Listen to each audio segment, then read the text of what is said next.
Nandito nga pala tayo guys sa border between Germany and Czech Republic at sa parking tayo guys, napaparking at ito yung view sa paligid guys. Yun yung kabayo natin guys. Dito tayo sa parking dahil ubos na yung parking sa free parking guys. And bukas na umaga mag-exercise tayo.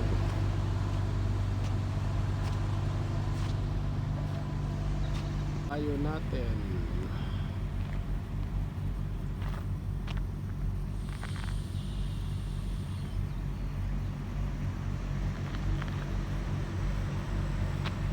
Sa parking dahil ubos na yung parking sa